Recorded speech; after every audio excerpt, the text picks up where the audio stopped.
Hi, hello, and welcome again, everybody, to another episode of Natural Juan. Hey guys, I'm back. Yeah, it's been a long time since I've made another video. Things have been happening in the background, and I've been putting my back into trying to get things back together. I'm very sorry if I've been gone for so long. But anyway, I'm here to discuss something new. Well, I've discussed it before. I've talked about the tabletop role playing game called Ironclaw, and that's a tabletop RPG about animals. I remember doing a video about that, actually, multiple videos, and you'll probably see it if you look back through the other videos I've made, but this is the most uh, this is the latest one because they've come out with some new books and I'm very excited to discuss them, especially this one. But anyway, before we proceed, just need to let you guys know that if you want more content like this, you can subscribe to my channel. And a special thanks to our sponsor, Dermhaven. Shout out to Miss Rochelle Pineda out there. Hope she's doing well. And special mention too to Mr. Jonathan Green, a very long time fan of this channel. And Jonathan Banyaga, I think he's still out there watching this channel as we speak. But anyway, so this is Ironclaw, or at least their latest book, which is Book of Corals. What makes this different? Well, it's a book about pirates. See, like I said, Ironclaw is a role-playing game about animals, well, where you role-play animals like horses or dogs, but each of them have their own kingdoms and all that. They're like a stand-in for the usual fantasy races like dwarves or elves. But like I said, this in Ironclaw, you are an animal. And yeah, as you can see here, there's this, I think, a reptile woman here who's supposed to be some kind of pirate. This is the kind of thing you'll find in Book of Corals, their latest book. It's about the age of exploration, the age of sail, you know, the time of the pirates and privateers, and when people were still discovering new places like the Americas and like the Philippines. And I'm going to tell you guys why I'm so excited about this particular book. Like, look, if you check the gazetteer of this of Book of Corals, it has the culture, or at least how shall we say, a parallel to the Philippines, like Kingdom of Alamat. See, they actually have a place here that's like the Philippines. It's mostly dominated by iguanas or iguana people. I guess iguanas are the stand-in for Filipinos in this book. But yeah, see, they got all that, and yeah, it's they're like using Filipino culture, just like see in the previous books of Ironclaw, you had Calabria, which was Europe. You had Zhongguo in Book of Jade, which was like China, and the rest of the Far East. They even have Hangguo, which is like Korea there, and I'm not sure if they're gonna come out with Nihon, the Japanese equivalent. And then there's Akoma, which was in Book of Horn and Ivory, which was a parallel to Africa and the Middle East. Book of Corals, on the other hand, is a parallel of many island states, like, again, the Philippines.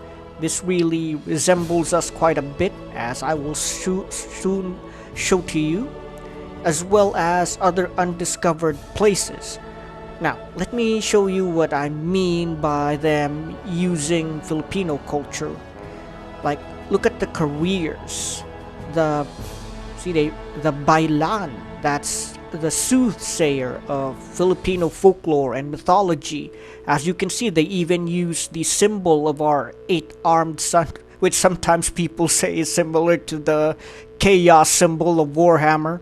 But yeah, they use the eight-armed sun to represent the Bailan people, the soothsayers or fortune tellers of Filipino culture. And you see they use a lot of Filipino words like pawang apprentice.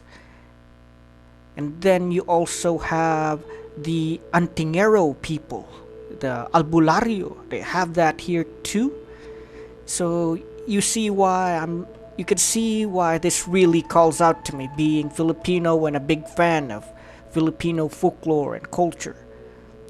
Okay, I'll admit I am not a fan of most Philippine entertainment. Like, I don't watch Filipino movies unless I'm actually forced to. And just so you know, I did get to watch And the Breadwinner Is, but I don't know. Like, for me, it was an okay film, but that's not what I'm reviewing here. And I'll also say that if you're watching this video, I probably won't recommend it to you because I know that if you're a nerd like me, that probably won't be your thing. So, okay, let's proceed. Now, you can see all these other ideas. Then you got the Silat Mystic, which is like the warrior albulario that you'll find in Filipino stories. And that's not all. If you will check the menagerie, where you'll find the different kinds of monsters and enemies to fight, you have the actual aswang, and you can see their stats here. They're pretty tough. And you'll see the shokoy, which is, our idea of a merman, but they're supposed to have tentacles in this particular setting. The taniwa, or the elemental monsters, who are even more powerful than the original ones that you'll read about in the core rulebook of Ironclaw. And you got the chanak.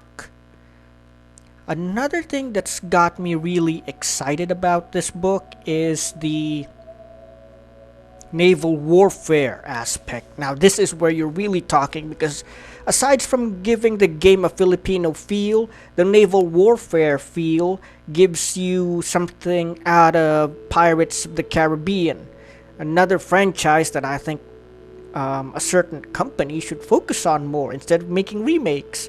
But yeah, you'll see all kinds of things like how to put together your own ship, with dispatches being the smallest type of ship, all the way to the middling ships like the old merchant vessels used by explorers back then, which were also armed and ready for trouble, and the great ships like your battleships, the ships of the line that were ready to defend the ports, and ships that provided commerce.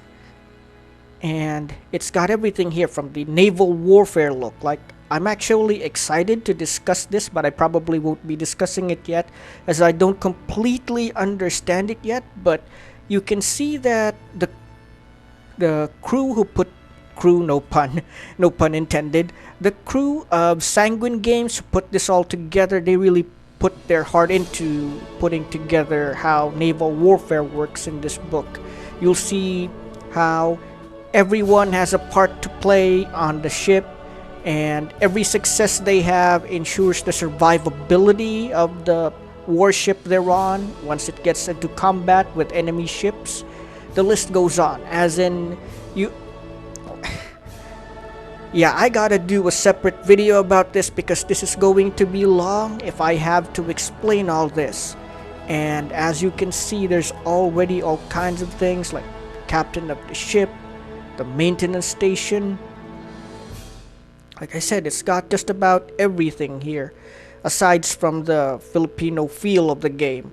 Anyway, if you're looking for something that's somewhat educational and adventurous, I really recommend you try out Book of Corals from Ironclaw, as I doubt you'll be able to find something like this anywhere else. And I most certainly will recommend this over the Isang Kaibigan book that I talked about on a previous video. Honestly, kids can probably learn more from Ironclaw than a book that is so obviously political propaganda.